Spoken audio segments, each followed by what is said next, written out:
आजवर एकदाही कुठलंही डाएट केलं नाही आणि करून ते मध्येच सोडलं नाही असा मनुष्य शोधूनही सापडणार नाही.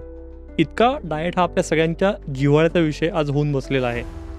पण असून अडचण आणि नसून खोळंबा अशी डाएटची कुठेतरी गत होते. म्हणजे बघा ना, गोड कमी खायचं म्हणलं की साजूक तुपातला शिरा हा केला जातो. दुसरीकडे तेलकट कमी खायचं म्हणलं की गरमागरम बटाटे वडे घाण्यात सोडले जातात. आणि त्यात आता दिवाळी सुरू होत असल्यामुळे आनंदी आनंदच आहे. पण डाएटकडे थोड्या वेगळ्या दृष्टीने बघता येईल का? त्याचा बाऊ करण्यापेक्षा ते जर समजून घेता आलं आणि पथ्य फार काटेकोर किंवा खूप उपास-तापास करण्यापेक्षा आपल्या रोजच्या लाईफस्टाईलमध्ये जर ते आपल्याला काय म्हणू इन्क्लूड करता आलं तर जगणं खरंच सॉर्टेड होऊ शकतं का डाएट सोबत? तर या सगळ्या विषयावर आजच्या या दिवाळी स्पेशल एपिसोडमध्ये आपण गप्पा मारणार आहोत.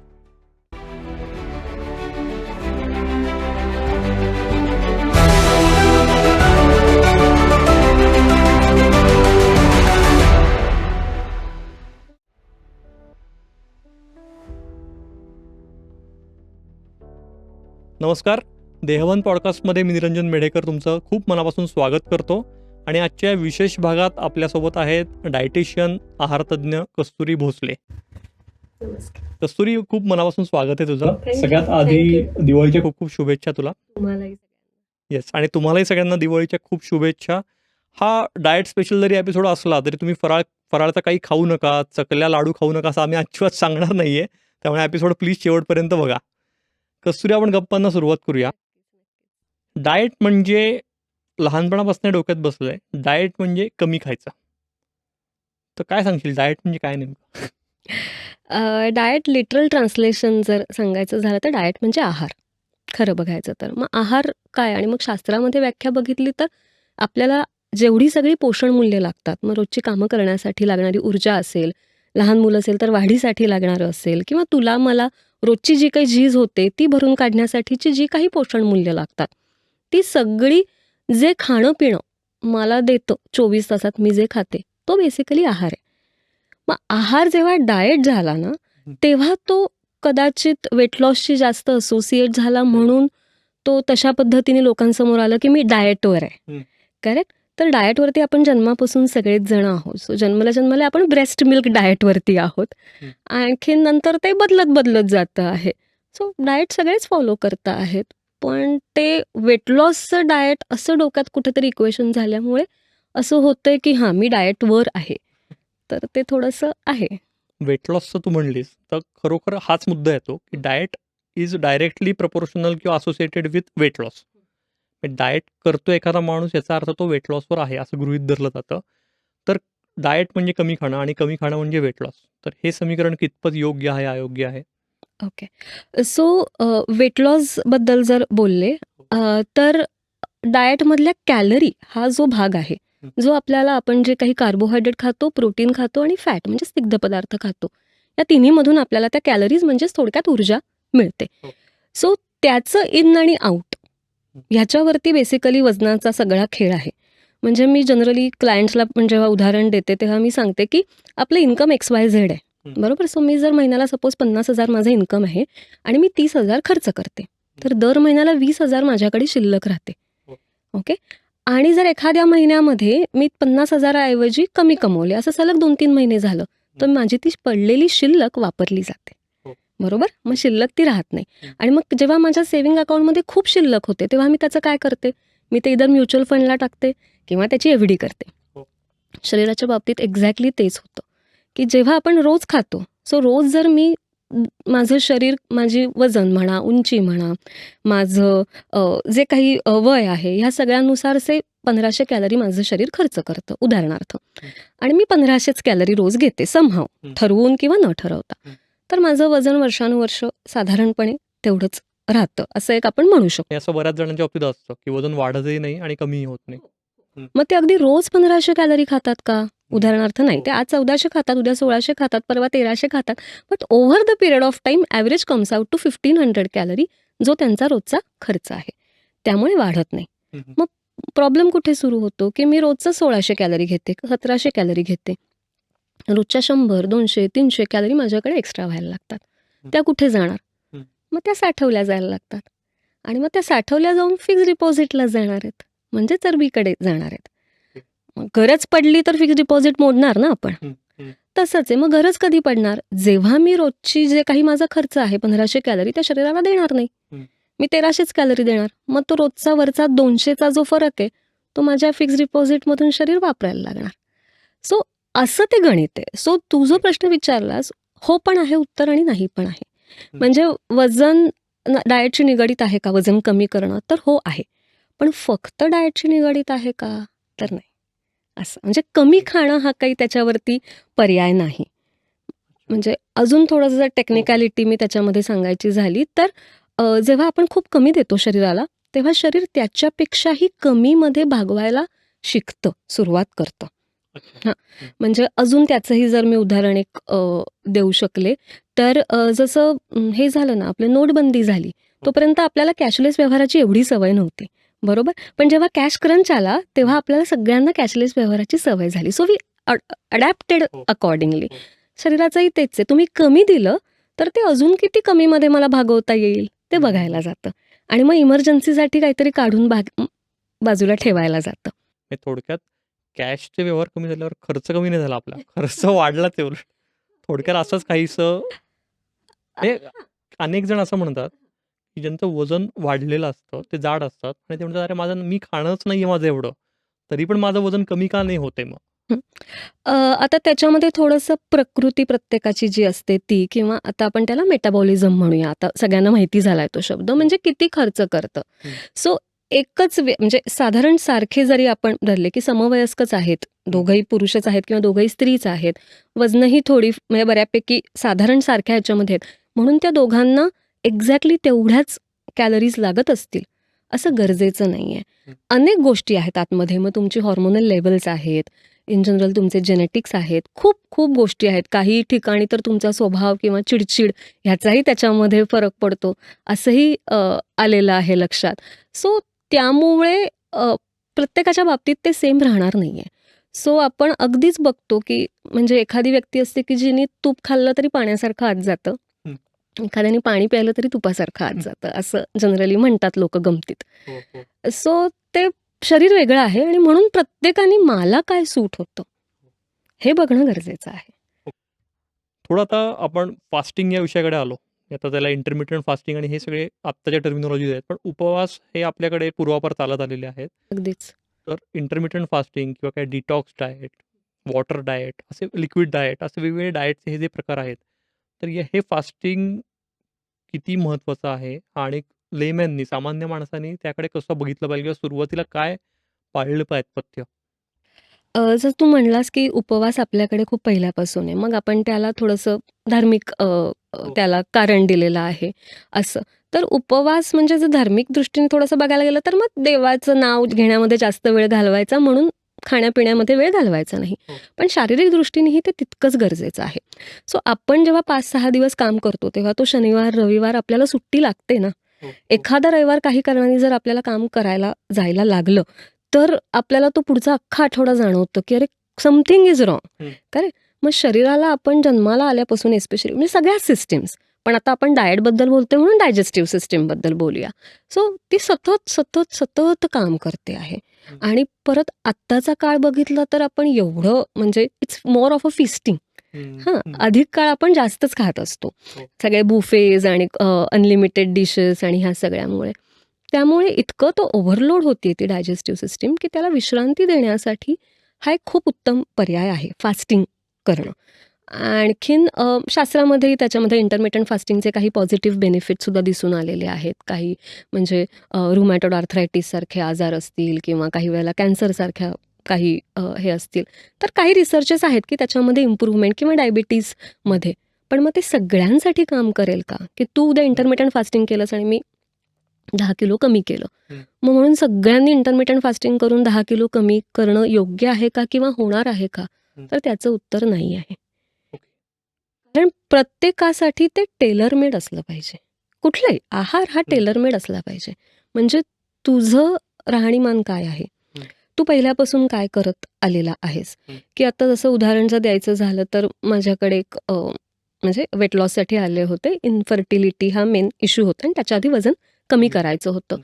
तर समहाऊ कुठून तरी सगळीकडून जाऊन येऊन वगैरे, की नाही मग मला 6 वेळेला खायला सांगितलं आहे आणि मग तसा मी प्रयत्न करते, पण मग माझ्याच्याने ते होत नाही. 2 हं. Working she was. सो डब्बे मी घेऊन जाते, पण मग कधीतरी सकाळी उठायला उशीर झाला, की होतो. हे जे काही हो, प्रॅक्टिकल हो, प्रॉब्लेम्स हो. असतात ते. मग विचारलं तर पहिल्यापासूनची सवय काय होती, की सकाळी एकदा घरून जे काही पोळी भाजी, वरण-भात टाइप्स खाऊन जायचं. आणखीन डायरेक्ट संध्याकाळी घरी आल्यावरतीच अर्ली डिनर. हं. हा पहिल्यापासूनचा घरामध्ये पॅटर्न होता, की शाळेत जाताना हो, हो. म्हणजे खाऊन जायचं. छोटासा काही डबा नेला तर नेला. संध्याकाळी आल्यावरती तर ते वाढीचं वय असतं, तेव्हा संध्याकाळी आणि रात्रीचं जेवण. सो इन जनरल घरात पॅटर्न हा फॉलो होत होता. वय वाढल्यावरती तो मधला शाळा हा भाग गेल्यामुळे ते सगळं सुटलं. सो 2 वेळचं जेवण.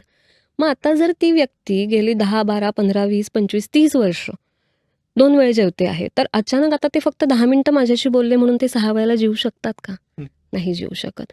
सो ही मी आहारतज्ञ म्हणून माझ्याकडे जेव्हा तो येईल व्यक्ती, तेव्हा माझी जबाबदारी आहे ते समजून घेणं हं. आणि मग चर्चा करणं, की तुला 2 वेळेला जास्त शक्य आहे, 3 वेळेला, 4 वेळेला आणि मग ते 2, 3, 4, 5, 6 जे काही त्यांना शक्य आहे, त्यात ते काय खातील आणि मग 2च वेळेला खाऊनही नरिशमेंट कशी पूर्ण देता येईल का? किंवा जर ती देऊ शकत नसू, तर त्यांना 3ऱ्या वेळेला खायला आपल्याला कन्व्हिन्स करायची गरज आहे का? कारण 2 वेळात किती खाणार? किती अपेटाईट तुझं असेल? हं. 2च वेळात खाताना तेही बघायला लागतं. परत विरुद्ध अन्न असतं म्हणजे तू ताकापासून सुरुवात करून शेवटी चहावरती नाही थांबवू शकत. हं. बरोबर? मग एकत्र काय खाऊ शकतो? हे सगळं गणित घालणं हे त्या आहारतज्ञाचं काम आहे. पण अच्छा. आता काय होतं, मी असं केलं, माझ्यासाठी काम केलं, हं. तू पण कर आणि मग समोरचा व्यक्ती पण ते ब्लाइंडली फॉलो करतो. त्याला ते वर्क काहींना होतं, काहींना होत नाही. हो. हं.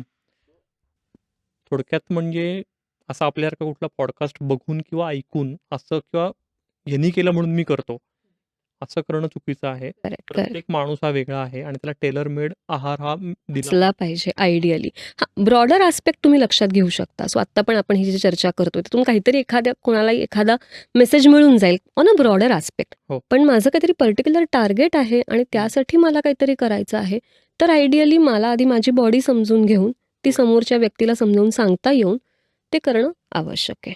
तू आत्ता बोलताना म्हणलीस तुझ्याकडे एक इन्फर्टिलिटीची केस आलेली. तर अशा वेळेला बऱ्याचदा त्या कपल्सना घाई असते, की आता वय झालेलं आहे आणि आता चान्स घ्यायचा आहे. तर मग अशा वेळेला 3 महिन्यात, 6 महिन्यात असा क्रॅश कोर्स करून वजन कमी केलं जातं. तर असं अचानक वजन कमी करणं, वेट लॉस करणं, हे डायटिशियन म्हणून तू कसं बघतेस? हे योग्य आहे, नाही आहे बरोबर? साधारण किती वेळ म्हणजे आयडियल पिरियड काय पाहिजे वेट लॉस जर्नी जर करायची म्हणली एखाद्याने तर? तर गमतीत मी जनरली लोकं जेव्हा असं घोड्यावरती बसून येतात, की 3 महिन्यात कमी करायचं आहे. तू तरी खूप जेन्युइन रिझन म्हणतोयस फर्टिलिटीसाठी. हो. माझ्याकडे फिरायला जाण्यासाठी, लग्नासाठी तर it is very, very common हां. म्हणजे 2 महिन्यांनी लग्न आहे आणि आता मला XYZ ड्रेस घालायचा आहे म्हणून. सो इट इज हो. Very common. हं. इन्फर्टिलिटीसाठी असेल तर त्याची ती इंटेन्सिटी एक वेगळी असते. So correct. हो. त्याच्याबद्दल बोलूच या. सो हे अगदीच कॉमन आहे. पण मग आता जेव्हा आपण लग्नाबद्दल बोलतो आहोत किंवा इन्फर्टिलिटीबद्दल बोलतो, तो आता लग्नाचा तो दिवस महत्त्वाचा आहे ना, मी त्यांना सांगते. त्याच दिवशी तुम्ही चक्करच येऊन पडलात काहीतरी असं हं. करून. कारण का दगदग होते हो. त्या काळामध्ये शॉपिंग म्हणा, हे म्हणा, तर उपयोग नाहीये. हं. सो जर तसा तुमचं व्हिजन असेल, की मला माझ्या लग्नात बारीक दिसायचं आहे, तर तुम्ही थोडंसं आधीपासून त्यासाठी प्रयत्न केले पाहिजेत. हं. आणि मुळात वजन मी का कमी करते आहे? दिसण्यासाठी कमी करते आहे का आरोग्यासाठी कमी करते आहे? हं. हे खूप महत्त्वाचं आहे. कारण वजन हा आरोग्याचा एक पॅरामीटर होऊ शकतो. ते हं. संपूर्ण आरोग्य नाही. पण अगेन सोसायटल प्रेशर्स आहेत आपल्याकडे किंवा जाहिराती अशा पद्धतीने केल्या जातात. प्रॉडक्ट्स मार्केटमध्ये अशी येतात, की त्याच्यामुळे you are forced to believe की तुम्ही नॉर्मल वेट आहात म्हणजे तुम्ही हेल्दी आहात आणि हं. तुम्ही ओव्हरवेट आहात म्हणजे किंवा अंडरवेट आहात फॉर दॅट मॅटर. तर तुम्ही नॉट सो हेल्दी किंवा यू नीड समथिंग असं ते बिंबवलं जातं. त्याच्यातून ही इच्छा होते, की मी 2-3 महिन्यामध्ये वजन कमी करावं. आणि दुसरा तू जो मुद्दा म्हणतोयस, की हे चांगलं आहे का हं. क्रॅश डाएट करणं? तर अगदी एका शब्दात उत्तर तर नाही. पण अगेन आपण मोठ्या प्लॅटफॉर्मवरती जेव्हा बोलतो, तेव्हा म्हणजे विचार करून बोलायला लागतं. अशा ह्याने मी तुला म्हणते, की अ, परत तुमच्यासाठी काय वर्क होणार आहे हे बघा. हं. पण कुठेतरी त्याच्यामध्ये आरोग्य तुमचं अफेक्ट होत नाहीये ना हे बघा. म्हणजे तुम्हाला सगळे पोषण मूल्य मिळत आहेत ना. कारण जेव्हा तुम्हाला फास्ट डाएट करायचं आहे, फास्ट वेट लॉस करायचा आहे, तेव्हा you cut down your calorie intake. तो कितीला आणतात म्हणजे काही काही वेळेला 800, 900, 1000 कॅलरीजला आणतात. ज्याच्यामधून तुम्हाला नॉर्मल सगळी नरिशमेंट मिळणं किंवा अगदी आहार तज्ञांनी जरी तो 500, 600, 700 कॅलरीचा प्लॅन केला, तरी त्यांनाही ते पॉसिबल नाही की सगळी तुमची रिक्वायरमेंट, नरिशमेंट तुम्हाला देणं. आणि हे जेव्हा तुम्ही 3 महिने करता, तेव्हा यू कॅन इमॅजिन 3 महिने एखादी गोष्ट तुमच्या शरीराला न मिळणं किंवा कमी प्रमाणात मिळणं, ह्याचे लाँग टर्म परिणाम राहणार. म्हणजे जे म्हणलं जातं, की अशा प्रकारे वजन कमी केल्यामुळे खूप जास्ती थकवा येऊ शकतो किंवा यातनं फक्त हे काय कॅलरीज बर्न जेव्हा आपण करायचं म्हणतो, तेव्हा तो मसल लॉस पण जर झाला, तर त्यातनं जे इम्युनिटीच जर तुमची कमी झाली, प्रतिकारशक्तीच कमी झाली, तर काय? असे जे प्रश्न उपस्थित केले जातात, ते खरंच जेन्युइन आहेत म्हणजे. अगदीच, अगदीच. हा तर एक मुद्दा आहे, की तुम्हाला विकनेस येतो, त्याच्यानंतर प्रतिकारक शक्ती कमी होते. हे सगळं आहेच आहे. ऑन टॉप ऑफ दॅट अशा पद्धतीने कमी केलेलं वजन त्याच्या दामदुपटीने बऱ्याचदा परत येतं. कारण तू ते जास्त काळ सस्टेन नाही करू शकत. लिक्विड डाएट, की फक्त ताकच पिऊन किंवा फक्त सूप आणि सॅलडच खाऊन 1 दिवस करशील, 2 दिवस करशील. मानसिकरित्या, शारीरिकरित्या आणि सराउंडिंग म्हणजे सोशल आत्ता जे चल ना जाऊया, या ह्याच्यात पण ते किती सस्टेनेबल आहे. तू 2 महिने मित्रमैत्रिणींना भेटणार नाहीस, की तर मी कुठेही आउटिंग विकेंडला करणार नाहीये. 3 महिने करणार नाहीस. आपण सोशल आहोत ना, समाजप्रिय प्राणी आहोत ना आपण. 4थ्या महिन्यात तू जायला लागशील. मग बाहेर सगळं कॅलरी लोडेडच आहे सगळं. मग तू काय काय अव्हॉइड करशील? सो करतानाच अशा पद्धतीने करा. मग तो वेट लॉस असेल, तो वेट लॉसबद्दल बोलतोय म्हणून, पण मग तो शुगरवरचा कंट्रोलसाठी म्हणजे मधुमेह ज्यांना आहे, डायबिटीज ज्यांना आहे, त्यांच्यासाठी असेल. स्वतःला असे नियम घाला, की जे तुम्ही अधिक काळ करू शकाल. सो कुठली गोष्ट ठरवताना आधी स्वतःला विचारा, की हे मी किती दिवस, कारण आपण आपल्याला पूर्ण ओळखत असतो. सो हे मी किती दिवस करू शकते. मी सकाळी 5ला उठून व्यायामाला जाणार. मला शक्य आहे का? सगळ्या परिस्थितीत. मग माझी झोप, माझी रात्रीची किती वाजता मी झोपते पासून, माझी घरातल्या जबाबदारीपासून. सो कुठलंही नवीन डाएट असू दे, व्यायाम असू दे, ठरवताना मी किती करू शकते आहे. त्याचं उत्तर जर हो आलं, हो मी हे कायमस्वरूपी करू शकते, तर त्याच्या पुढे जाण्यात अर्थ आहे. अर्थात म्हणून लिक्विड डाएट कायमस्वरूपी नाहीच आहे, पण एक सांगायचं म्हणजे कुठलाही बदल. तर हा प्रश्न आधी स्वतःला विचारा, की हा मी किती काळासाठी करू शकते आणि खरंच तेवढा गरजेचा आहे का? हे विचारा आणि मग पुढे जा. एक थोडंसं परत आपण मागे जाऊया थोडं. तू जे सुरुवातीला म्हणलीस, की जमा खर्च कॅलरीजचा, तर मुळात आपला रोजचा जो इंटेक आहे, रोज आपण किती कॅलरीज घेतोय शरीरात, हे कसं काढायचं? म्हणजे याचा काही साधा सोपा फॉर्म्युला? साधा सोपा फॉर्म्युला खरंच नाही आहे. कारण का कसं आहे, मी तुला सपोज जर म्हणलं, की मी माझ्या घरात जेवढ्या आकाराची पोळी करते, मला माहिती आहे मी करते म्हणून, ती मला सपोज 100 कॅलरीज देते. म्हणून मी असं नाही म्हणू शकत, की एक पोळी 100 कॅलरीज देते. कारण तुझ्या घरात कदाचित छोटी होत असेल किंवा मोठीसुद्धा होत असेल. सो हे खूप म्हणजे असं वेगली नाही सांगू शकत. प्रॉपर कॅल्क्युलेशन करून आपण सांगू शकतो, नाही असं नाही. पण अगदीच खूपच मला म्हणजे एक आयडिया द्यायचीच झाली, तर साधारण कच्चं धान्य मूठभर, म्हणजे तांदूळ म्हणा किंवा असं कुठलंही धान्य मूठभर, साधारणपणे 80 ते 100च्या, आता त्या मुठीवरती पण आहे, माझी मूठ लहान आहे, तुझी मोठी आहे, तर पण साधारणपणे 100 कॅलरीज त्याच्यामध्ये मिळतात. आणि मग त्याच्यामध्ये मग त्या भातामध्ये मी 1 चमचा तूप घातलं, तर त्या 40-50 कॅलरीज वाढतात.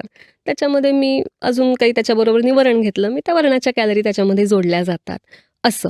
पण कॅलरीज तुला जर कमी खातो आहोत किंवा जास्त खातो आहोत, हे जर पटकन तुझ्या लक्षात येण्यासाठी जर म्हणत असशील, तर अगदी टिपिकल महाराष्ट्रीयन डाएटमध्ये किंवा कॉमनली जेव्हा माणूस खूप विचार करून खात नाही, तेव्हा पोळी, भात, भाकरी हे जे स्टेपल आहे ते आणि तेल, तूप हे जे फोडण्यांमध्ये वापरलं जातं, हे कॅलरीचे चंक आहेत. कारण अगेन तेच आहे थोडंसं, की पोळी खाल्ली, भाकरी खाल्ली, भात खाल्ला, की मी पौष्टिक खाल्लं. पण त्याला जोड देणं कशाची तरी गरजेचं आहे आणि मग ती आपण कशाची देतोय? सो भाताला वरणाची जोड हवीच आहे आणि मग ते वरण अगदी पाण्यासारखं पातळ नकोय. ते घट्ट हवंय, की त्याला कॅलरीज मिळतील, पण त्याच्याबरोबरनी प्रथिनं मिळतील आणि ती चांगल्या प्रतीची मिळतील. सो असं किती कॅलरीज आता ॲप्स आलेली आहेत अर्थात, की त्याच्यामध्ये तुम्ही टाकलं, की मी एक पोळी खाल्ली, हे खाल्लं, ते खाल्लं, ते खाल्लं, at the end of the day it gives you की किती कॅलरीज आल्या. पण परत तसंच म्हटलं, की मी किती त्या भाजीला तेल घातलंय फोडणीला. काही घरांच्या भाज्यांमध्ये अगदी तवंग येतात, काहींमध्ये नुसतं तेल असं दाखवलं जातं. हा प्रकार वेगवेगळा आहे. सो ते खूप अगेन डिस्कशन करून म्हणजे काही वेळेला पेशंट्सच्या बरोबर हे करायला लागतं. काही हॉस्पिटल्समध्ये म्हणजे एंडोक्रायनॉलॉजी हे जे आपण म्हणतो, डायबिटीस आणि वेट लॉस अशा ह्याच्यामध्ये. तर जेव्हा मी इंटर्नशिप केली KEM मुंबईला, तर आम्ही रिकॉल जो घ्यायचा त्याच्यामध्ये लिटरली आम्ही असे गोळे करून ठेवले होते कणकेचे, की तुमच्या घरचा कणकेचा गोळा एवढा, म्हणजे पी-ओ-पीचे गोळे केले होते ऑफकोर्स. एवढा असतो का? मग आम्हाला ते माहिती होतं, की जर दिसायला कणकेचा गोळा एवढा दिसतो, ती 30 ग्रॅम कणिक असते.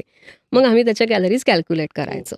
सो इतकं ते शास्त्र आहे. सो ते घरात करणं म्हणजे तुम्हाला शिकायलाच लागेल ते जर योग्य करायचंय तर. व्हेग इन्फॉर्मेशन मिळून जाते Googleवरती. How many calories one chapati gives me. Veg information मिळून जाईल. कस्तुरी आत्ता महाराष्ट्रीयन आपल्या जेवणाचा उल्लेख झाला. बऱ्याच घरांमध्ये पोळी, भाजी, भात, वरण, भाकरी हे रोजचं असतं जेवण. तर या जेवणातनं खरंच पोषण होतं का? म्हणजे हल्ली बऱ्याचदा प्रोटीनचं खूप बोलबाला आहे आणि आपल्या जेवणातनं, मराठी जेवणातनं ते प्रोटीन इंटेक तेवढा मिळत नाही, असं एक आर्ग्युमेंट केलं जातं. तर काय सांगशील? खरं मराठी जेवण जर म्हटलं तर अगेन खूप पहिल्यापासून जर आपण बघायला गेलो, तर आता पुढे येताना ते फिल्टर होत आलेलं आहे. सो टिपिकल महाराष्ट्रीयन थाळी म्हटलं, की मग 2 भाज्या, 1 उसळ, मग त्यातली सुद्धा 1 पालेभाजी, 1 कुठलीतरी फळभाजी, 1 उसळ, शिवाय आमटी, वरण जे काही असेल ते, 2 प्रकारच्या चटण्या म्हणजे 1 ओली चटणी आणि 1 सुकी चटणी, असं सगळं होतं. आणि खूप पूर्वी कदाचित ते तेवढं फॉलो केलंही जात असेल. पण जसं-जसं पुढे आपण आलो, घरातल्या माणसांची संख्या कमी व्हायला लागली, घरातली स्त्री जी आहे ती बाहेर पडायला लागली. सो ते कमी होत गेलं. मग आता आपण इथपर्यंत आलोय, की एक आमटी करायची जी पोळीबरोबर पण चालते आणि भाताबरोबर पण चालते. सो हे मग तिथे आपण त्या महाराष्ट्रीयन जेवणाला नाही ब्लेम करू शकत. हे आपण त्यातलं हे केलेलं आहे. म्हणजे आपल्या सोयीनुसार आपण त्यातल्या गोष्टी निवडलेल्या आहेत. पण तरीसुद्धा ह्या सगळे जे आपले निगेटिव्ह पॉइंट्स म्हणूया आत्ताच्या काळातले, की आपण वर्किंग आहोत, ट्रॅफिकमध्ये आपला खूप वेळ जातो आहे, स्ट्रेसफुल लाईफ आहे, हे सगळं जरी कन्सिडर केलं तरी छोट्या-छोट्या गोष्टींनी आपल्याला प्रोटीन्सबद्दल तू म्हणतो आहोस, तर ते वाढवणं शक्य आहे. म्हणजे आता उदाहरणार्थ, की लहान मूल जर घरात असेल, तर बऱ्याचदा असं होतं, की पोळी, मग त्याने नुसती तूप पोळी खातो, पण 2 पोळ्या खातो. सो आपण आनंदी असतो. सो तसं नाहीये. त्याच्या बरोबरीने जसं मगाशी म्हणलं, ती पूरकता खूप गरजेची आहे. पूरक आहार म्हणतो आपण त्याला. त्याच्या बरोबरीने काय देतोय? मग काय करू शकतो? सो मग असं जर नॉन व्हेजिटेरियन जी घरं आहेत, जिथे मांसाहार केला जातो, तिथे प्रथिनांचा तेवढा प्रॉब्लेम येत नाही. सो अंडं खाल्लं, चिकन, कधीतरी मासे खाल्ले जातात ह्या घरांमध्ये. तिथे त्या मानाने मिळून जातं प्रोटीन. जी अधिक करून शाकाहारी आहेत किंवा पूर्णपणे शाकाहारी आहेत, की नॉनव्हेज फक्त बाहेर खाल्लं जातं किंवा अगदीच खाल्लं जात नाही. अशा ठिकाणी मात्र कॉन्शियसली बदल करणं गरजेचं आहे. म्हणजे थोडं परत मागे जाणं गरजेचं आहे. सो पोळी असेल, तर पोळी नुसती भाजीबरोबर न खाता त्याच्याबरोबर उसळ किंवा आमटी, वरण असा प्रकार त्याच्याबरोबर असला पाहिजे. ह्याच्यामध्ये अजून बोलता लक्षात आलं, की जे गेले काही वर्षांमध्ये आलं, की भात बंद करायचा वजन कमी करण्यासाठी. भात बंद झाला, की वरण आमटी प्रकार बंदच होतात. मग तसं न करता जरी मी भात फॉर व्हॉटेव्हर रिझन मी खात नसेन, तरी मग वरण, आमटी जो काही भाताबरोबरचा पूरक प्रकार आहे, तो ताटामध्ये आलाच पाहिजे. इथून प्रथिनं येऊ शकतात किंवा कणिक भिजवताना बेसन घालणं. सोयाबीनही घालण्याची काही ठिकाणी पद्धत आहे. पण सोयाबीनला परत ती प्रोसेस एक खरं तर करायला लागते. ते डायरेक्ट असं गहू घेतले, सोयाबीन घेतलं, दळून आणणं हे आयडियली योग्य नाही त्याच्यावरती. कारण का त्याच्यामध्ये काही नको असलेल्या गोष्टी हे आहेत, की ज्या पचायला थोड्याशा जड जाऊ शकतात किंवा सोयाबीन काही लोकांना पचायला खरंच जड जातं. कारण आता आपल्या डायजेस्टिव्ह सिस्टमला त्याची सवय तेवढ्या प्रमाणात राहिली नाही. पण मग बेसन घालून कणिक भिजवणं, थोडंसं दही घालून कणिक भिजवणं, अशा पद्धतीने करू शकतो. अगदी जर वेगळं खाल्लं जात नसेल तर. तर त्यातून थोडंसं प्रोटीन वाढू शकतं. म्हणजे कंबाईन किंवा वेगवेगळ्या डाळी, कडधान्य, बेसिकली तूरच तर तूर डाळ नाही. आज तूर असेल तर उद्या मूग, परवा मसूर. ह्यानी सुद्धा प्रोफाईल आपल्याला वेगवेगळा चांगला मिळतो किंवा सालीसकटच्या डाळींनी ॲडिशनली प्रथिनं तर फार फरक नाही पडणार, पण तंतुमय पदार्थ, फायबर ज्याला आपण म्हणतो, ते ॲडिशनली आपल्याला त्याच्यातून मिळायला लागतात. सो मी नेहमी म्हणते, की तुम्ही शाकाहारी असाल तर प्रथिनं हा प्रॉब्लेम नाही आहे, प्रोटीन हा प्रॉब्लेम नाही. खूप लोकांना असं वाटतं, की शाकाहारी म्हणजे प्रोटीन कशातून मिळणार? भरपूर मिळणार आहे. तुम्हाला भरपूर मिळू शकतं. फक्त तुम्हाला ते कसं घ्यायचं आणि मग तिथे तुम्ही नाही म्हणू शकत, की मला फक्त तुरीच्याच डाळीचं वरण आवडतं. नाही, मग तुम्हाला मूग, मसूर, सालीसकटची, सालाशिवायची, कुळीथ सगळंच आवडायला लागतं किंवा आवडत नसेल तरी तुम्हाला ते घेणं आवश्यक आहे. मग तुम्हाला प्रोफाईल मिळतो आणि धान्य आणि कडधान्य किंवा डाळ ह्याचं कॉम्बिनेशन प्रत्येक म्हणजे प्रत्येक आपल्या मुख्य खाण्यामध्ये जातंय ना, हे शक्यतो बघावं. तो मग डाळींची व्हरायटी तुम्हाला घेणं गरजेचं आहे आणि मग धान्य आणि कडधान्याचं सप्लिमेंटेशन आपण त्याला म्हणूया किंवा पूरकता म्हणूया. सो पारंपरिक जे अगेन आपले संपूर्ण भारतात ज्या पद्धतीने खाल्लं जातं, उदाहरण जर तुला द्यायचं झालं तर साऊथमध्ये अगेन जे सगळं इडली उत्तप्पा आहे, it is a combination of rice and डाळ. आपल्याकडे वरण भात आहे, मुगाच्या डाळीची खिचडी आहे, त्याच्यानंतर थालीपीठाची भाजणी आहे. It's excellent combination of rice and म्हणजे धान्य आणि कडधान्याचं. नॉर्थमध्ये गेल्यावरती राजमा चावल आहे. म्हणजे प्रत्येक ठिकाणी अगेन किंवा दालबाटीचे वेगवेगळे, म्हणजे आपण वरणफळं म्हणून खातो, कोणी दालबाटी म्हणून खातो, कोणी अजून काही. सो हे सगळं सिरियल पल्सचं कॉम्बिनेशन आहे. सो तसं मिळणार आहे, फक्त कॉन्शियसली खायला लागेल, हे नक्की. तू म्हणतेस यातनं एक जाणवते की बऱ्याच पदार्थांकडे आपण दुर्लक्ष हळूहळू करत आलेलो आहोत. म्हणजे जर दुग्धजन्य पदार्थ जरी म्हणलं तरी बऱ्याच घरांमध्ये फक्त दूध असतं, दूध पिलं जातं. पण दही, ताक जे आपण लहान असतानाही जेवढं ज्या प्रमाणात आपण घ्यायचो किंवा तसं ते कमी झालंय आणि ते किती गरजेचं आहे? गरजेचं आहे. कारण जे आता गट हेल्थ पण आपण गेले काही दिवसांपासून आपल्याला नवीन जो शब्द कळलेला आहे, म्हणजे अर्थात ती अगदीच आवश्यक आहे. फक्त आता सर्वसामान्यांना तो कळला म्हणून तो काहीतरी एक वेगळा झाला. मग त्याची प्रॉडक्ट्स यायला लागली, तो सगळा भाग वेगळा. पण त्यामुळे दही ताक अगदीच आवश्यक आहे. आता कमी का झालं हे जर बघितलं तर त्याला उस्तावाऱ्या आहेत थोड्या, की ते रात्री विरजण लावणं, ते बरोबर टेम्परेचरचं लागणं वगैरे. त्यामुळे जी घरातली गृहिणी आहे ती जेव्हापासून काम करायला लागली तेव्हापासून साहजिक आहे. म्हणजे आता मी वर्किंग आहे तर मलाही ते जड जातंच त्या सगळ्या गोष्टी करणं. त्यामुळे कदाचित ते मागे पडलं असेल. पण शक्य असेल तिथे अगदीच आवर्जून परत चालू करायला हरकत नाही. कारण दुधामधून मिळणार आहे पोषण, पण दह्यामधून जसं म्हणलं एकतर आपल्या आतड्यांच्या आरोग्याच्या दृष्टीने बेटर आहेत. काही व्यक्ती असतात की ज्यांना दूध तेवढ्या प्रमाणात पचत नाही. पण दुधाचं दही होताना जी काही प्रोसेस आधीच झालेली आहे, त्यामुळे दही बऱ्याच लोकांना पचायला चांगलं पडतं. आणखीन परत आपलं जे वातावरण आहे, उष्ण कटिबंध म्हणतो आपण येतो, तर त्याला दही ताक हे अधिक पूरक आहे. म्हणजे अगदी असं पावसाळा किंवा थंडीचे दिवस नाही, पण उन्हाळा, आता हा ऑक्टोबर हीट चालू आहे, ह्याच्यामध्ये चांगलं आहे ते. तर ते अवश्य ठेवावं. आवडीनिवडीमधून जर बंद झालेलं असेल तर मग जसं मी मगाशी म्हणलं, काही वेगळ्या पद्धतीने ते जर इंट्रोड्यूस करता आलं, की पीठ दह्यामध्ये किंवा दुधामध्ये भिजवणं, अशा काही पद्धतीने जर इंट्रोड्यूस करता आलं तर चालण्यासारखं आहे. पण शक्यतो घ्यावं दररोज. आणि तू म्हणलीस तसं जर ते सगळं घरी करणं काही कारणांनी शक्य नसेल, विकतचे रेडीमेड प्रॉडक्ट्स, दही, ताक चालू शकतं? जे प्रॉपर पॅकेटवाले आहेत ना, ज्याला अशी 10 दिवस, 12 दिवस, 15 दिवसची एक्सपायरी येते, हो. तर ते अगदीच म्हणशील तर नाही. म्हणजे इमर्जन्सीला ठीक आहे, आत्ता पाहुणे आले, पटकन हवं आहे, तर गोष्ट वेगळी आहे. मग अगदी असं असेल तर ज्या लोकल डेअरीज आहेत, हां. हां, की ज्या स्वतः लावतात आपल्याला माहिती आहे आणि ते असं त्या दह्याला बेसिकली पाणी सुटतं. सिंपल आपल्या घरातल्या दह्याला पाणी सुटतं. त्या लोकल डेअरीजचं दूध दही आणलं तर त्याला पाणी सुटतं. सो तो एक कंपॅरेटिव्हली बेटर ऑप्शन, घर नाही तर ते. पण अगदीच जे पॅकेटवाला आहे, ज्याला इतक्या दिवसांची एक्सपायरी येते, म्हणजे त्याच्यामध्ये काहीतरी आहेत गोष्टी. सो ते शक्यतो नको असं. म्हणजे मग त्याचे तेवढे हेल्थ बेनिफिट्स मिळतील का, तर इट्स क्वेश्चनेबल. बरोबर. वेट लॉसची आपण चर्चा केली आणि ती खूपच असते सगळीकडेच. त्या मानाने वेट गेनची चर्चा कमी होते. वेट गेन करायचे असे पण पब्लिक खूप असेल, तुझ्याकडे पण येत असतील पेशंट्स किंवा केसेस. तर वेट गेनसाठी पण मग ते हेल्दी पद्धतीने कसं करायचं? का मग वेट गेन करायचं तर काही खा, किती खा? येतात तर अक्षरशः सांगू का, 100त एक म्हणणं थोडं कमी आहे, पण 50त एक, म्हणजे 50 जर वेट लॉससाठी आले तर 1 किंवा 2 कुठेतरी वेट गेनसाठी येतात. कारण जे म्हणलास तू ते अगदी खरं आहे, की वेट गेनसाठी काहीतरी वेगळं करण्याची गरज आहे, हो. हेच मान्य नाही आहे. तुझं बरं आहे ना, काही खाल्लेलं चालतं तुला, असं उलटं आहे म्हणजे त्याच्यामध्ये. तर तसं वेट गेन काही कामाचं नाही आणि अशा व्यक्तींचं एकतर होत नाही. मुळात आधी का होत नाही आहे वेट गेन हे समजून घेणं गरजेचं आहे. कारण का आत्ताच्या काळामध्ये जिथे वेट गेन इतकं सहज शक्य आहे, तिथे त्या व्यक्तीचं वेट गेन का होत नाही आहे हे आधी बघितलं पाहिजे. मग त्याला 2 कंगोरी असू शकतात. एक मानसिक असू शकतो, एक शारीरिक असू शकतो. मानसिक असा की आता तरुण ज्या मुली आहेत स्पेशली, म्हणजे तर ते थोडं फिगर कॉन्शियसनेस आणि मग वाढूच द्यायचं नाहीये मला वजन, म्हणून मग खायचंच नाही वगैरे, अशा अँगलमधून ते वाढत नाहीये का वजन, असंही असू शकतं. किंवा इतरही काही त्रासातून, किंवा खाता आहेत पण ते पचत नाहीये, ते शरीरात अब्सॉर्ब होत नाहीये, हे कारण आहे का? सो आधी मुळात का वाढत नाहीये हं. का काही वेळेला प्रकृतीत जसं म्हटलं, की घरामध्ये सगळेच अगदी बारीक असते. बारीक असतात हं. म्हणूनही असू शकतं किंवा काही वयाच्या टप्प्यांवरती, की आता जनरली मी आता वाढीच्या वयातली मुलं जेव्हा वेट गेनसाठी पालक घेऊन म्हणजे विचारतात, हो, हो.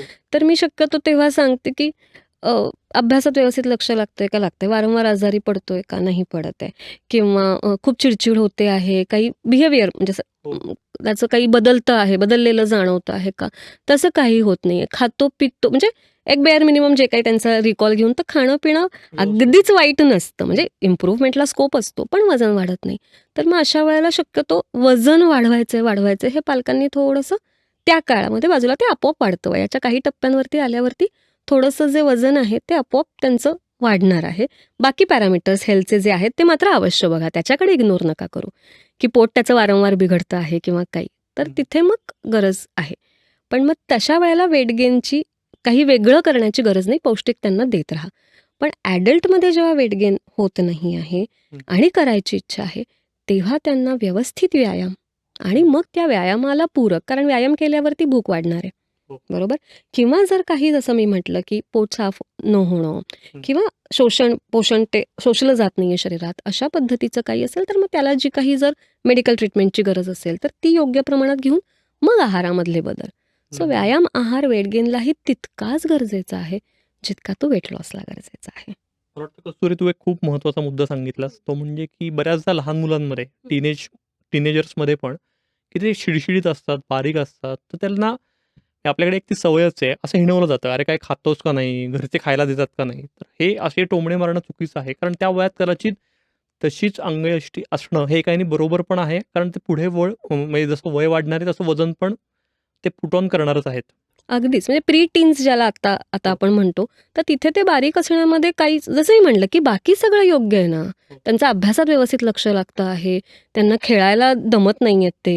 हं. हे असं काही कुठलंही लक्षण इतर दिसत नाही ना. खातायत, पितायत, रोज टॉयलेटला जातायत. हे सगळं होतं आहे ना. हं. मग बारीक फक्त एकच एक बारीकच आहे. हं. असं म्हणून आणि ते मग पालकांना पण इतकं हो, होतं ना, हो. म्हणजे पालकांनाच, की म्हणजे "तू काही खायला घालतेस का नाही?" असं म्हणजे ते. आणि मग बोलतात लोकं मला, "म्हणून तरी तू खा." असं ते उलटं काहीतरी असं होतं. तर मगाशी जे म्हटलं वजन कमी असेल किंवा जास्त असेल, तो आपल्या आरोग्याचा एक पॅरामीटर आहे. हे आपण विसरून चालणार नाही. आपण वजन इक्वल टू आरोग्य हो. हे जे इक्वेशन करत चाललेलो आहोत ते चुकीचं आहे. डाएटचा हा एपिसोड तुम्हाला कसा वाटतोय? तुम्ही स्वतः डाएटसाठी काही पथ्य पाळता का? किंवा काही विशेष प्रयत्न करता का? आणि आत्तापर्यंत तुम्हाला जमलेली आणि फसलेली डाएट कोणकोणती आहेत? कमेंटमध्ये नक्की सांगा आम्हाला. आणि हो, दिवाळीच्या स्पेशल डाएट टिप्सही आम्ही देणार आहे. त्यामुळे शेवटपर्यंत बघत राहा एपिसोड. कस्तुरी आपण पुढे जाऊया, की प्रोटीन डाएटचं तू बोललीस आत्ता. तर ना हे डाएटचे वेगवेगळे ट्रेंड्स पण सध्या खूप आहेत. म्हणजे ते वेगवेगळ्या नावांनी पण प्रसिद्ध आहेत. दिवसातनं 2 तास खा. दर 2 तासांनी खा, कीटो डाएट.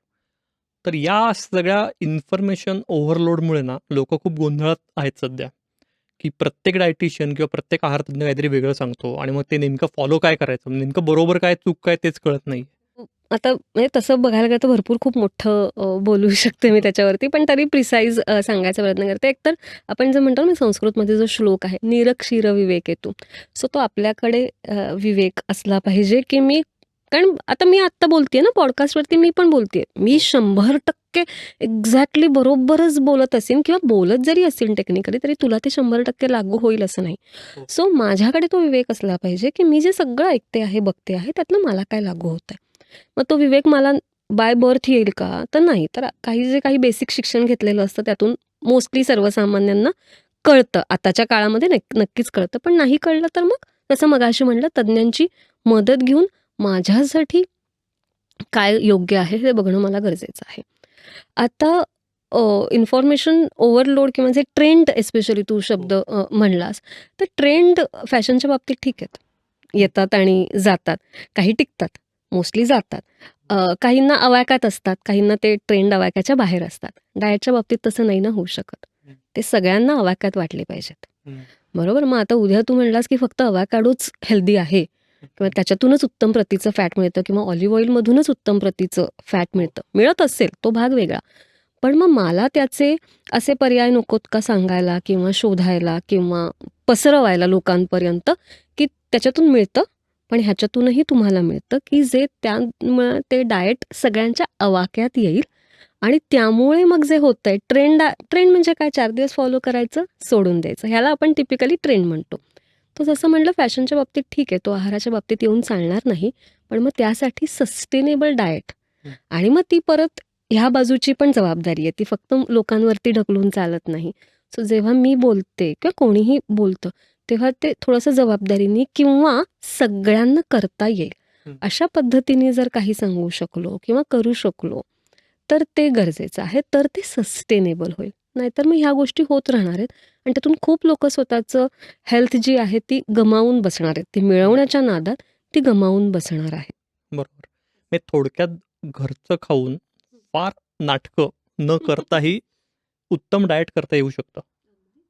अगदीच म्हणजे बेसिकली घरचंच खाऊन करायचं आहे आणि पारंपरिक म्हणजे जे घरामध्ये नॉर्मली तुझ्या माझ्या बनतं, हो. तेच खाऊन करायचं आहे. कदाचित तुझ्या घरात जे बनतं आणि माझ्या घरात ते वेगळं असू शकेल, दॅट इज ओके. म्हणजे माझ्याच घरात बनतं ते हेल्दी आहे असं नाही आहे. बरोबर. सो असंच कुठेतरी बोलता बोलता असं मला तसं बोलता बोलता सुचलेलं आहे. सो सॉल्ट हे जर आपण लक्षात ठेवलं तर एस इज सीझनल, हं. ए इज अँसेस्ट्रल, हं. L is local and T is traditional. असं जर आपण एक साधारणपणे म्हणलं, मग सीझनल म्हणजे ॲज की जे आत्ता सीझनमध्ये आहे, जी भाजी, जी फळं, जी आता अगेन प्रॉब्लेम काय असं मी मध्ये स्टुडंटना शिकवताना मी शिकवत होते आणि तेव्हा म्हणलं की सीझनल. मग कसं ओळखायचं? कारण आता सगळंच हो, 12 हो. महिने मिळतं. तर मी म्हटलं की तुम्ही जर पुण्यात राहत असाल, तर मंडईत ज्या गोष्टीचे ढीग दिसतात ती गोष्ट सीझनल आहे. कारण मटारही आता वर्षभर मिळतो. हो, त्यामुळे हा बरोबर. सीझनल हा एक थोडासा वेगळाच भाग आहे. पण येस सो सीझनमध्ये जे आहे, त्याच्यानंतर जे अँसेस्ट्रल आहे ते माझ्यासाठी म्हणजे माझे आई-वडील, आजी-आजोबा जे काही खात आलेले आहेत, त्यानुसार कारण का मग सगळी माझी सिस्टीम तशी तयार झालेली आहे. L is local. सो मी जिथे राहते आहे.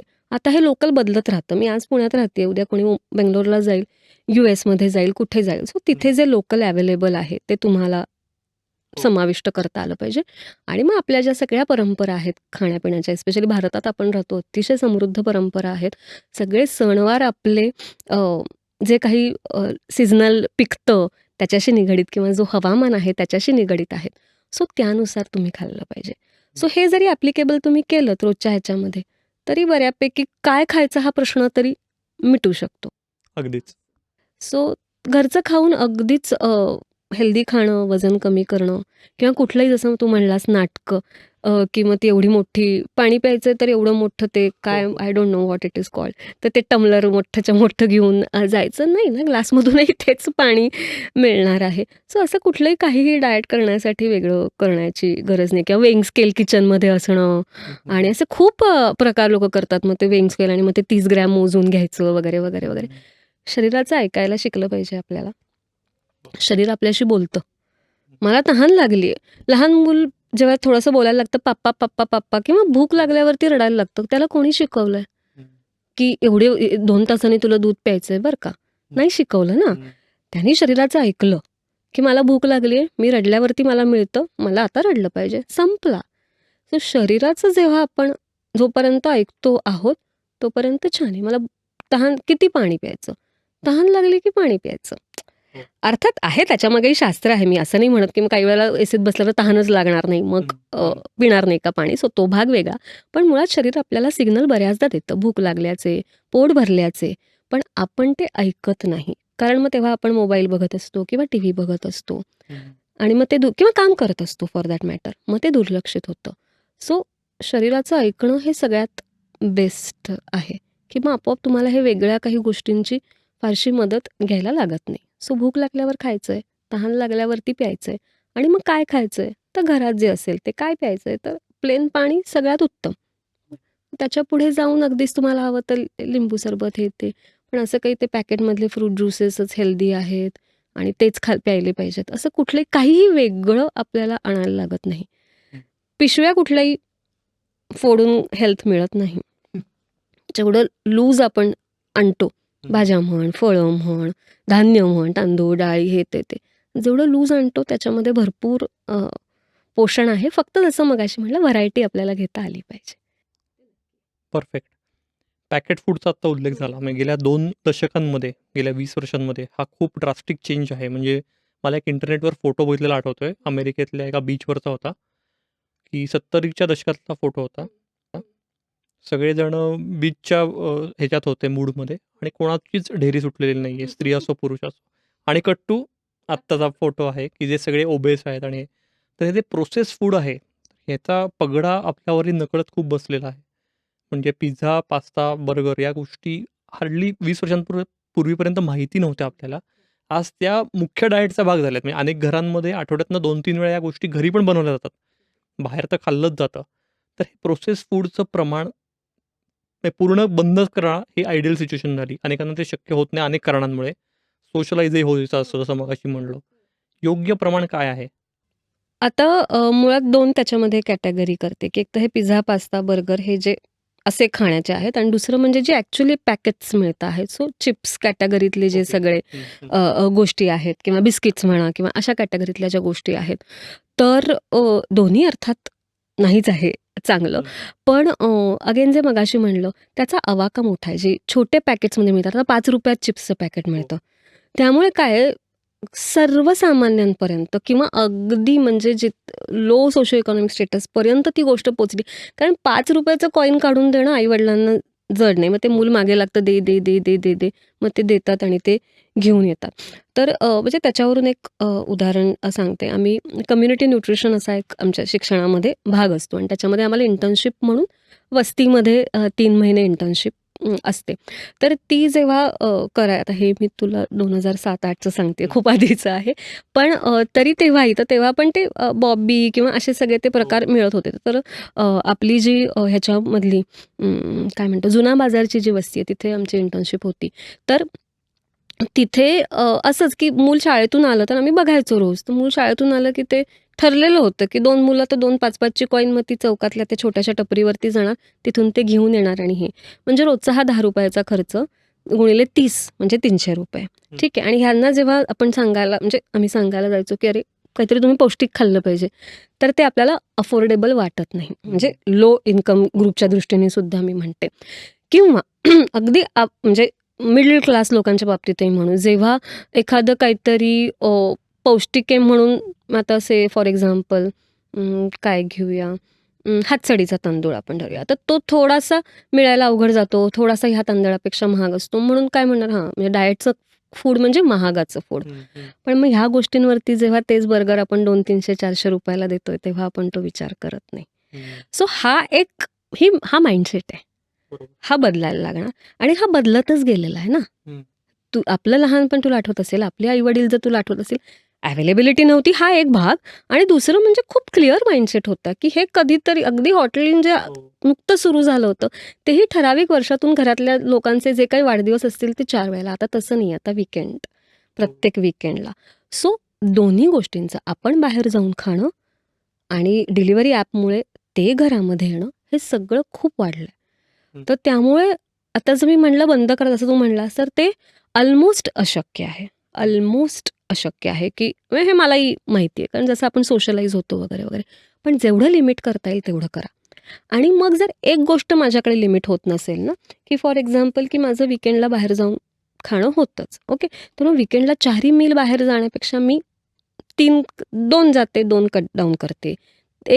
3 कट डाऊन करते, एकाच मीलला जाते. ह्या पद्धतीने मी त्याच्याकडे बघू शकते किंवा मग जर माझं असं ॲक्चुअल खाणं बाहेरचं जास्त होतं, तर मग मी जे ॲक्चुअल पॅकेज्ड फूड आहे, की चिप्स म्हणा, बिस्किट्स म्हणा, अजून काही वेगवेगळ्या गोष्टी असतील, त्याचं तरी प्रमाण निदान कमी करते. हे पण हवं, ते पण हवं, तर तसं नाही होणार. प्रमाण कमी करणं आणि किती कमी करा, जेवढं तुम्हाला शक्य आहे. अगदी 0पर्यंत आणू शकलात, तरीही ते हवंच आहे. Lesser the better. लेसर पॅकेटची open, better health you have got. Simple. So तू सांगतेस यातले बहुसंख्य मुद्दे, रादर सगळेच मुद्दे हे आचरणात आणावे असेच आहेत. पण बऱ्याचदा काय होतं, की घरात जर 2-3 पिढ्या असतील, तर बऱ्याचदा आजी-आजोबांना हे पटत नाही, की "अरे, आम्ही आयुष्यभर चहा पिला आणि तुम्ही काय चहा सोडायचं म्हणता?" हे जे काही टिपिकल वादविवाद होतात किंवा डाएट करायचे, पण मग माझ्या एकट्यासाठी पूर्ण घराने का बदल करावेत? तर हे जे आहे, तर ह्याच्यावर तोडगा काढणं कसं म्हणजे कसा मॅनेज करायचा तो? तर 3 पिढ्या जेव्हा घरामध्ये राहतात, तर ते सगळ्याच बाबतीत मतभेद होणार आहेत. तसे खाण्यापिण्याच्या बाबतीतही होणार आहेत. हे आधी समजून घेऊया. त्यांचंही मत बरोबर आहे, कारण का त्यांनी कायम चहा प्यायला, चहाबरोबर कदाचित बिस्किट, टोस्ट, खारी खाल्लेलं आहे. त्यांना त्याचा नाही त्रास झालेला आहे. बरीच कारणं असू शकतील. कारण त्यांची बाकीची लाईफस्टाईल तेवढी चांगली होती. त्यांना त्या काळात जे अन्न मिळत होतं त्याच्यामध्येही पोषण तत्व कदाचित जास्त होती. फिजिकल ॲक्टिव्हिटी त्या लोकांची त्या काळामध्ये भरपूर होती. त्यामुळे त्यांनी 19-20 खाल्लं तरी चालत होतं. दुसरी गोष्ट म्हणजे तिथे सणवारापुरतंच फक्त चकली, चिवडा, करंज्या ह्या गोष्टी होत होत्या. आता दिवाळी आपल्या घरांमध्ये आता म्हणजे आपण वेगळी म्हणून साजरी करतो नाही असं नाही, पण खाण्यापिण्याच्या बाबतीत कायमची दिवाळी आलेली आहे, असं आहे. त्यामुळे जे त्यांना त्यावेळेला लागू झालं, ते आत्ता आपल्याला लागू होणार नाही आणि पुढे आपल्या नंतरच्या पिढीला पण होणार नाही. त्यामुळे त्यात ते बदल आलेच पाहिजेत. मग राहता दुसरा प्रश्न जो तू त्यामुळे आणि ह्याचं हे सगळ्यांनीच रिस्पेक्ट ठेवणं गरजेचं आहे, की हो, हो. की मला खायचं नाहीये तर मी खाणार नाही. मला माझ्या पुढच्या पिढीला द्यायचं नाहीये तर मी देणार नाही. ती माझी जबाबदारी असेल. पण म्हणून माझ्या आधीची पिढी ते खाणं बंद नाही करू शकत. हं. गरज नाही ना. ते 40, 50, 60 वर्ष ते करत आलेली आहेत. सो पण मग दोन्ही बाजूनी त्याच्यामध्ये इंटरफिअरन्स आयडियली नसेल तर ते उत्तम होईल. दुसरी गोष्ट म्हणजे साधायचं कसं, की 3 वेगवेगळे स्वयंपाक करायचे का? हो.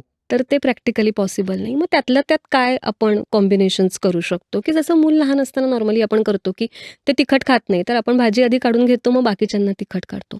तसेच काही छोट्या-छोट्या गोष्टींनी आपल्याला करायला लागणार आहे, की एक एक पदार्थ, की आता सपोज एखादी व्यक्ती रात्रीच्या जेवणाला रोज वजन कमी करायचंय म्हणून पोळी भाकरीचं प्रमाण कमी केलंय आणि ती सूप घेते आहे. सूप सगळ्यांनीच घेतलेलं चालेल ना. सूप सगळे घेऊ देत. ज्या व्यक्तीला वजन कमी करायचंय त्याने त्याच्या जोडीला काहीतरी अजून थोडंसं खाऊ दे. बाकीच्यांनी जे काही पोळी भाकरी जे काही रेग्युलरचं होतं ते खाणं खाऊ दे. सो असंच, की ॲब्सोल्युटली 2 किंवा 3 वेगळे स्वयंपाक होतील का? तर गरज नाही. काही असे पदार्थ आहेत, की सगळेच पदार्थ सगळ्यामध्ये कॉमन आहेत. वेट लॉस तुम्ही सगळं खाऊन करू शकता. प्रमाण फक्त कमी करायला लागतं. हे खरं आहे त्याच्यामध्ये. पण जरी मला काही वेगळं खायचंय, सूप प्यायचंय, सॅलड खायचंय, अजून काय सॉटेड व्हेजीज घ्यायचे आहेत, जे काही सगळं करायचं आहे, तर ते सगळ्यांनाच चालण्यासारखं आहे. त्यात पौष्टिकच आहे ना अल्टिमेटली. सो पण त्याच्या बरोबरीने मी काय खाते? मग वाढीच्या वयातलं मूल असेल, ते सूप पण पिईल. त्याच्या बरोबरीने जे काही भात, भाजी, भाकरी असेल, ते पण खाईल. वयस्कर आजी-आजोबा असतील, ते पण सूप पण पितील आणि त्यांचा काय आमटी भात, वरण भात ठरलेला असेल, ते खातील. मधल्या पिढीला जिला वजन कमी करायचंय, त्यांनी सूप बरोबर आणि काय प्रोटीनसाठी अंडं खावं, पनीर खावं आणि त्यांनी त्यांचं भागवावं. सो तो असा एक जोडणारा काहीतरी दुवा ठेवू शकतो आपण एखादी गोष्ट. अगदीच. आता एक जिव्हाळ्याचा प्रश्न. दिवाळी आता सुरूच होतीये. तर दिवाळीत काय आणि यंदा तर प्रत्येक दिवस वेगळा आहे. म्हणजे 4-5 दिवस दिवाळी. तर नेमक्या किती डझन चकल्या, लाडू डझनामध्येच एक. चालू शकतील आणि त्याच्या जोडीला हल्ली आता मिठाई आणि बाकीचं पॅकेट फूड पण सगळंच येतं. तर काय नेमका फराळ तर करायचा आहे, पण तो डाएटमध्येही बसवायचा आहे. तर काय टिप्स सांगशील? अ, मुळात आधी फराळ का करतो हे थोडंसं लक्षात घ्या पहिल्यापासून. जशी थंडीची सुरुवात असते आणि मग ती स्निग्धता शरीरात साठवायची असते वगैरे, वगैरे आणि ते सुगीचे दिवस कारण तेव्हा आता पीक छान आलेलं आहे. सो आपण जर शेती परंपरा असल्यामुळे तेव्हा ते त्या पद्धतीने खाण्यापिण्याची रेलचेल ह्या पद्धतीने बेसिकली ते सुरू झालं. आता त्याचं वेगळंच म्हणजे रूप अजून बदललं आणि मग तू मला काय गिफ्ट देतोय आणि मी तुला म्हणजे खाण्यामध्ये किंवा त्यांच्याकडून ड्रायफ्रूटचा बॉक्स आला आणि माझ्याकडून हे ह्याच्यापर्यंत आपण पोहोचलो. तर मुळात जेव्हा गिफ्टिंग कराल म्हणजे जर हेल्दी हे खायचं आहे, तर हेल्दी पदार्थांचं शक्यतो करूया. फराळ करायचाच आहे ॲब्सोल्युटली कारण अगेन ट्रॅडिशनल आपल्याला खायचंच आहे किंवा मग एक दिवस एक फराळ असं ठेवू शकतो. जेव्हा तुम्हाला वजन, डायबिटीज हे सगळे कन्सर्न्स आहेत तेव्हा आपण बोलूया किंवा लिमिटेड प्रमाणात किंवा मला चकली आवडते ना, तर मग मी चकल्या 2 खाते, पण मग मी बाकी गोष्टी शक्यतो टाळते. त्यामुळे आज मी चकली नाश्त्याबरोबर चकली घेतली, उद्याच्या वेळेला लाडू घेतला, परवा करंजी घेतली. सगळं खूप ओव्हरलोड करण्यापेक्षा किंवा जर सगळंच मला आवडतं, मग सगळ्याचं प्रमाण थोडं. लाडू छोटेच करा करतानाच, की एवढाच करा, मोठे-मोठे करूच नका. असं सगळ्याचा साईज छोटा, की आपोआप ते प्रमाण कमी होतं. अगदीच पुढे जाऊन बेक्ड करंजी वगैरे हे पण पर्याय आहेत, नाही असं नाही. पण अगेन त्या चवीवरती त्याचा परिणाम हा होतो. सो ते डीप फ्राईडमध्ये जी गंमत आहे, ती त्या बेक्ड करंजीला येत नाही, हे खरं आहे. सो प्रमाणात खा. Moderation is the key. सगळं खा, प्रमाणात खा. तुमच्या तब्येतीला झेपतंय तशा पद्धतीने खा. आणि आता कसं होतं, की जसं म्हणलं, की मला लाडू आवडतो. तर मग मी लाडूवरती समाधान मानलं पाहिजे. पण मी काजू कतली आली आहे तीही खाणार, अजून काही सोनपापडी आली आहे तीही खाणार, असं शक्यतो नको करायला. जे आवडतंय ते आनंदाने खाऊया, म्हणजे ते अंगी पण चांगलं लागेल आणि बाकी जेवढ्या गोष्टी अव्हॉइड करता येतील त्या शक्यतो टाळूया. 5 दिवस दिवाळी त्यामुळे तसं ते डिव्हाईड हां, एक-एक दिवस एक-एक. सो जनरली तर मी क्लायंटला पण जेव्हा सांगते ना, तेव्हा तेच सांगते. रोज एक नाश्त्याला जो काही पदार्थ तुमचा असेल तो आणि रेग्युलरचा तुमचा जो ठरलेला नाश्ता आहे त्याचा अर्धा सर्व्ह, की रोज मी पोहे खाते, तर मग पोहे खायचेच नाहीत, नुसताच फराळ खायचा का? तर असं न करता पोहे प्लेटभर खाते, त्याऐवजी वाटीभर खा आणि त्याच्याबरोबर एक चकली खा. For example. फराळ म्हणजे जेवण नाहीये. जेवण वेगळं करा. जेवण वेगळं करा किंवा आता त्याच्यामध्ये अजून मिसळ ट्रेंड आलेला आहे, की फराळ आणि मग ती मिसळ पार्टी वगैरे हे पण बऱ्याच ठिकाणी. सो ते एक ॲडिशनल कॅलरीज आणखीन डायजेस्टिव्ह सिस्टमवरती पण एक ॲडिशनल लोड आणि हां, सकाळच्या वेळात पचनशक्ती आपली बेटर असते. ओके. सो मग सकाळच्या वेळामध्ये म्हणून ते आपले नरक चतुर्दशीला पण सकाळी अंघोळ झालेलं सकाळी आपल्याकडे फराळ करण्याची जी परंपरा आहे, तर ते छान आहे. फॅमिली टाईम आहे. त्यामुळे एकत्र बसून हो. मोबाईल दूर ठेवून. दूर ठेवून की ते अंगी लागेल, त्रास होणार नाही आणि त्याच्यातून जी दिवाळीची आणि घरी करा शक्यतो जिथे-जिथे ज्या काही पदार्थ घरी करा. घरी करा याचं कारण असं काही सगळ्यांचं काम वाढवायला म्हणून मी म्हणत नाही. पण घरी जेव्हा तेल वापरतो आपण ते त्या मानाने चांगल्या प्रतीचं वापरतो. रंग किंवा अशा गोष्टी वापरत नाही आपण. सो त्यामुळे आरोग्याच्या दृष्टीने ते चांगलं आहे. सो 2च पदार्थ शक्य असतील वेळेच्या अभावी, कष्टांच्या अभावी, तर 2च पदार्थ करा. काहीच हरकत नाही. पण शक्यतो विकतचं आणून साजरी मग तो सगळ्या बाजूनी आनंद मिळेल. आरोग्य पण मिळेल आणि आनंद पण मिळेल असं म्हणू शकतो. अगदीच. दिवाळी असू नये आणि सगळी गडबड असू नये, तू आलीस वेळात वेळ काढून. मनापासून थँक्स तुला. मला खूप छान वाटलं येऊन. मज्जा आली गप्पा मारायला आणि खूप आवडता विषय, मोठा विषय आहे. त्यामुळे भरपूर मस्त झाल्या गप्पा. छान वाटलं. भेटत राहू आपण पुन्हा. नक्की, नक्की. तुम्हाला पण सगळ्यांना हा दिवाळी स्पेशल एपिसोड डाएटचा कसा वाटला? आम्हाला नक्की सांगा. आणि सगळ्यात महत्त्वाचं जाता तेच आहे, की तुम्ही सगळेजण व्हिडिओज बघताय ते आम्हाला वाढत्या व्ह्यूजवरनं कळतंय. पण काही कारणांनी अनेक जण अजून सबस्क्राईब करत नाही आहेत. तुम्ही पण त्यातले असाल तर नक्की सबस्क्राईब करा. भेटूया पुढच्या गुरुवारी अशाच आणखी एखाद्या महत्त्वाच्या इंटरेस्टिंग विषयावर आणि इंटरेस्टिंग गेस्टसोबत गप्पा मारायला. बघत राहा आणि ऐकतही राहा देहभान पॉडकास्ट.